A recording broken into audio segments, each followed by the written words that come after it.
The next song on our album is a song called Afterdusk, and it's about a topic that I never really had considered much until right around the time of writing this album. But on a global scale, it's probably the most global a song could be, because it's about the globe. It's about Earth. It's about environmental degradation. And I, like a lot of people, spent most of my life dismissing anything I ever really heard about the environment, because I, like a lot of people, was raised to believe that discussing environmental degradation is somehow this politically charged left subject, which is pretty tragic, I think. This desire to discuss how global warming is clearly occurring, and how, to some degree, the decisions that we make could be impacting it, I don't think needs to be such a political discussion. I think it could simply be a look at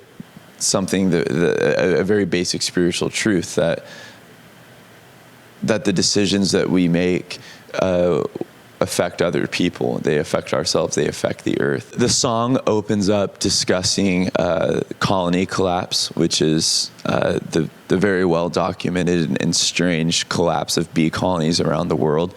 And obviously, as you know, bees are one of the primary natural pollinators. If bees were to go extinct, that would be very troubling for the environment, as they pollinate naturally so much of our earth. I guess the question is not just, do my decisions affect the earth? That is part of it. Do my decisions affect the environment? But also is, why do we continue on in such a way? Why do we, if we have the ability to leave less of a footprint, why do you see such an incredible, almost disgust for our earth, almost a desire to destroy? You see strange things like when Donald Trump pulled out of the Paris Accord, and pulled out of this basically this agreement that all the nations would move towards more of a green future.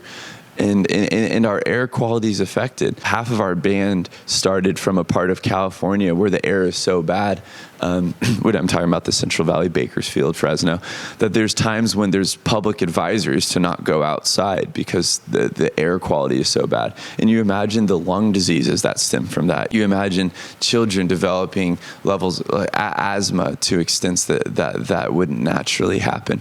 And you see how we are affecting not just the earth, but we're affecting our neighbors with how we live.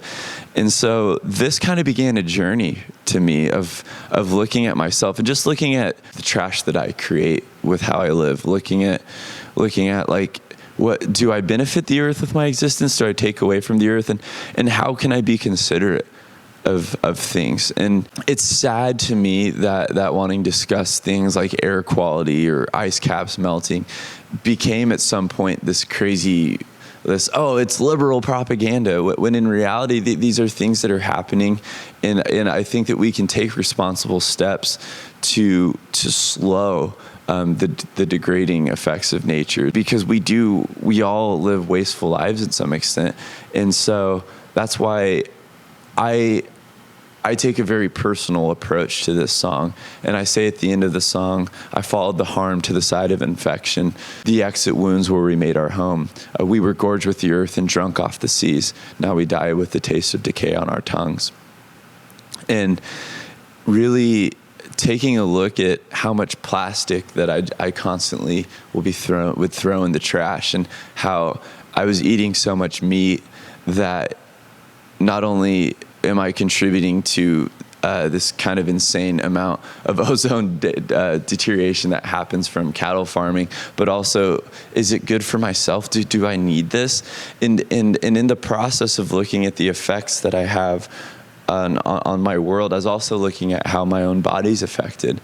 And that's begun a process of self-discovery. And so in the footnotes, you'll read somewhat about that in the last 25 years, there's been 24 oil spills, and every oil spill just kills countless amounts of marine life. Not only is it bad for Earth, but it's just, it takes away from the beauty of what we have and what we're given.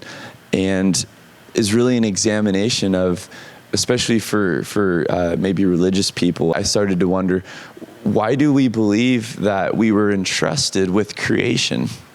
We were entrusted with an earth to take care of and to be stewards over, but yet we can treat it so poorly. We can watch the waters be covered in oil till it's so bad that we need to literally set the ocean on fire.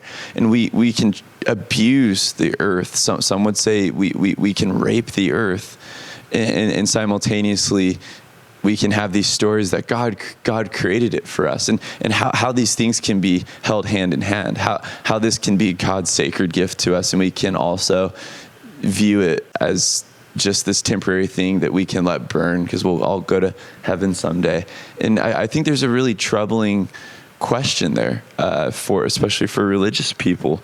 And so often it seems that religious folks I've found have been the same ones that are very uninterested in talking about our effects on the environment. Another statistic in the footnotes that I would encourage people to look at is the fact that according to the World Health Organization, about 25% of deaths from children 5 and under are from preventable environmental factors. For folks that think, oh, well, I'm not worried about the earth because it's just, it'll all work itself out, then just be worried about the people around you. Be worried about your neighbors. If worrying about inanimate objects is too much, then worry about the people that are suffering because of some of the decisions that we make, and ask ourselves, how could I maybe leave the earth slightly better than I found it? So yeah, that's Afterdusk.